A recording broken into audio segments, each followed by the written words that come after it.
Hello everyone, welcome to From the Star Wars Library, where Star Wars is in print, the Force is with the readers, and we're returning again to 1979 and the Marvel series. You know, there have been all these attempts to take the Marvel series and reprint them for modern audiences. You have the original comics themselves, of course, that could still be found in some cases. I was able to find a complete set back when I was in college for about $300 or so. You can also buy the 7 volumes of the trade paperback series. But since then, and before that one, there were 2 other opportunities all going under the same name as those trade paperbacks. Classic Star Wars a long time ago, or at least Star Wars a long time ago. Now, if you're gonna get the whole Marvel series, you can get them in this form here. You've got the volume we've already looked at. I'm gonna give myself all kinds of trouble here with all the subtitles down at the bottom. Let's see if I get them all right. We have Star Wars Omnibus a long time ago, Volume 1. This is the one that we have now finished thanks to going through Return of the Hunter recently. We are now moving on to a long time ago, Volume 2, which is going to pick up with issue number 28, Whatever Happened to Jabba the Hutt, this episode. There's also, of course, a third, a fourth, albeit a little bit bigger for the fourth one, a fifth that is mostly post-Return of the Jedi stuff, and if you decided to pick up the Marvel stuff produced under the Star Comics imprint, the Droids and Ewoks tie-in comics, there's also the Omnibus Droids and Ewoks, which is just containing those as opposed to containing anything from the Dark Horse series of the same name, at least in the case of Droids. But even before these, there was another series out there.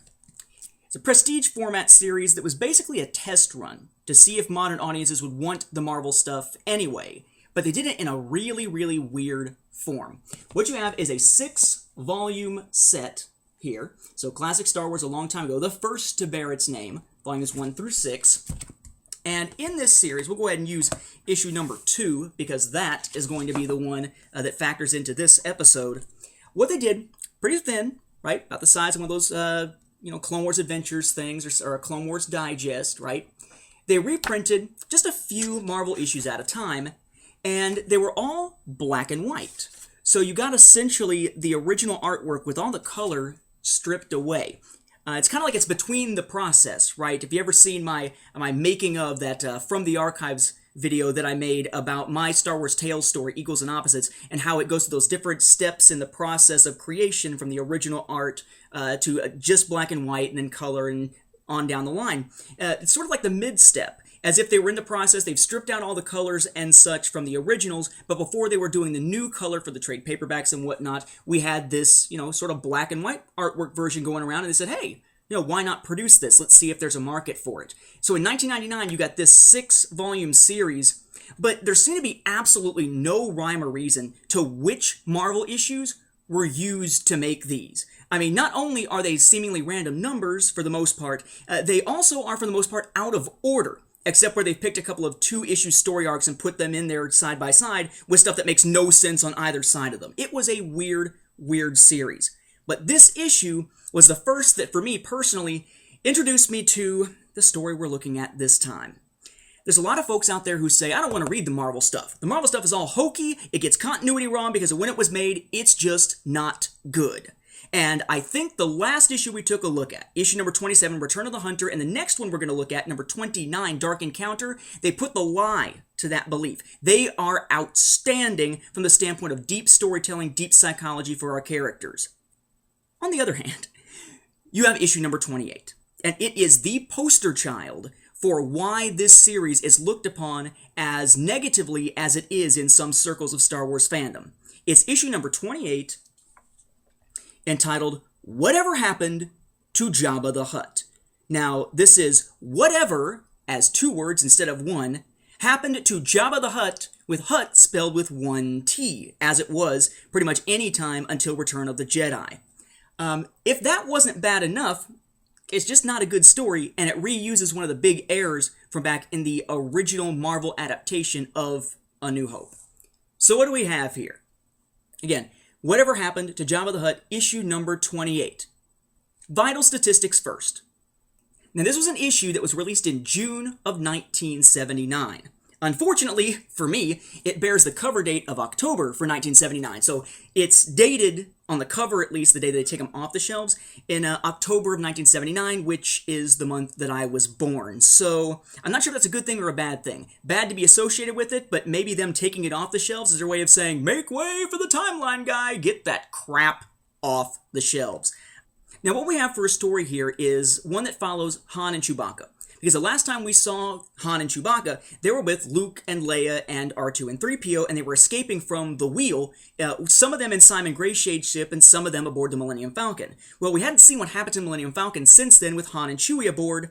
This is where that picks up. So it is part of that broader continuity, at least until at this point they've pretty much kicked this story out, or at least this variant of this story out of the continuity.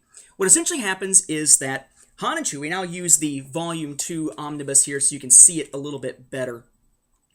Han and Chewie wind up running afoul of some Imperial ships and wind up having to set down to try very hard to get the ship repaired and to lay low for a little while. The problem, of course, is that Jabba the Hutt is still after him.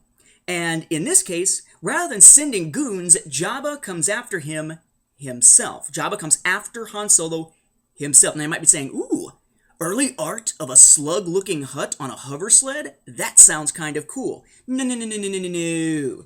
Recall back to the Marvel adaptation. Jabba the Hutt did not look like Jabba the Hutt. In the Marvel adaptation, he was originally meant to be bipedal, or at least it was said to be bipedal. Yeah. It's Mosep again. So we have a story in which Jabba the Hutt, spelled with one T, who's actually Mosep, not actually Jabba, is there to get Han and Chewie because of the bounty he put on his head and all the money that they owe him. So anyway, while they're trapped, they're fighting against Jabba's goons and whatnot, and they wind up finding that the caves they're in have stone mites in them. And the stone mites apparently are a kind of sort of Clone Wars biological weapon. They're designed to be able to eat through just about anything. And fortunately, that provides them with the means to escape because they've eaten enough of the cavern walls around the Millennium Falcon that they're able to essentially blast their way through what they shouldn't have been able to blast their way through so they can escape. And they end this kind of oddly, to use the original version here, they end this rather oddly with Jabba the Hutt in a spacesuit, or Mosep in a spacesuit, fighting against these things, and then essentially jettisoned out into space, which kind of makes you wonder where exactly they thought this story was going to be able to go if Lucas was ever going to go and decide to use Jabba the Hutt in one of his movies, since it was his idea, and of course it was referenced back in A New Hope, and should have been in A New Hope had it not been for the whole issue of being able to do something to superimpose over the actor, which of course we all know about at this point. So you've got this bizarre tale that, first off, is not all that great. Secondly, it's got that horrific artwork that and Carmine Infantino is still the one doing the artwork here. It's Archie Goodwin and Carmine Infantino again. This artwork that makes Chewie not look like himself, looks like essentially Gimli the dwarf, except writ large, basically. And you got this whole issue of the fake Jabba. Is it real? Was he acting for Jabba and somehow Han just didn't know what to call him? Did Jabba the Hutt really have an agent working for him called Jabba the Hutt with one T? What's the deal? Fortunately, they pretty much just said, you know what, maybe a version of these events took place, but these specific events, the way they play out here, yeah, that does not take place in the continuity as it stands right now. So the good news is, it's gone. The bad news is, it's still here, and it's still here. So if you want to go back and read it, you can, and new readers for the Marvel series will run into this, especially as the first story in this omnibus, and probably be thinking, oh my god, what am I getting myself into reading the Marvel series? So, kind of good news, bad news. It's not around now continuity-wise, but try to tell that to those who may not know it when they start reading it. It is just freaking bizarre. Along with being bizarre to be included, actually it's volume 2 this time as well, as the first part of this one. I mean, it's just not a good tale. If you're looking for a reason to bash the Marvel series, this kind of is it. Now, could it have stood the test of time back then, before we knew about what Jabba's supposed to look like and that sort of thing? Kind of. I mean, the artwork was still atrocious, but we didn't know what Jabba looked like. For all we knew, Jabba looked like he did back in the A New Hope adaptation, which means he looked like this. So it means this, holy crap, the character that Han Solo referenced in the movie, he's back? That would have been very, very exciting at the time. They would have seen this very action-packed cover, right? Keep blasting, Chewie! keep saying keep blasting, as if they're gonna stop. Keep blasting, Chewie. Those things will eat through the Falcon for dinner, and us for dessert. Cavern of the Crawling Death. You know, maybe that would have been a better title for this thing, so that Jabba the Hutt misspelled with somehow whatever as 2 words would not have been something of an eyesore many, many, many years down the line. But it looks like an exciting issue. It would have been exciting to see Han and Chewie finally back after a few issues. It would have been exciting to possibly see Jabba the Hutt. But for anybody who was reading the Marvel series at the time, as soon as they would have seen anything about Return of the Jedi, or Revenge of the Jedi, as was being promoted sort of as a cover for a while there, you know, they would have been saying, wait a second, what is this? It's the same reaction that, of course, people had with, say, Dark Force Rising and the Clone Wars dates in it, when Lucas started revising those dates for the prequels. You know, it's the, wait a second, what is this? Or it's someone going through, if they were to look now and try to read through the Clone Wars materials and find that they're reading the old stuff from Del Rey or Dark Horse, where Anakin has no Padawan, there is no Ahsoka. Someone who's gotten into Star Wars because of the Clone Wars is going to say, wait, what is this? What the heck is going on? It's one of those things that happens when you have an evolving continuity, only this time it's something that was so blatant, so in your face, so blatantly contradictory later that there really was no way to make this work and let it stand as a whole. Right now, the best we can say is that Han and Chewie at some point after the events, the last time we saw them, probably had some kind of encounter with Jabba and his goons, or just his goons, perhaps, maybe even Mosep, and then they went on their merry little way and wound up in the next story we see them that does still count.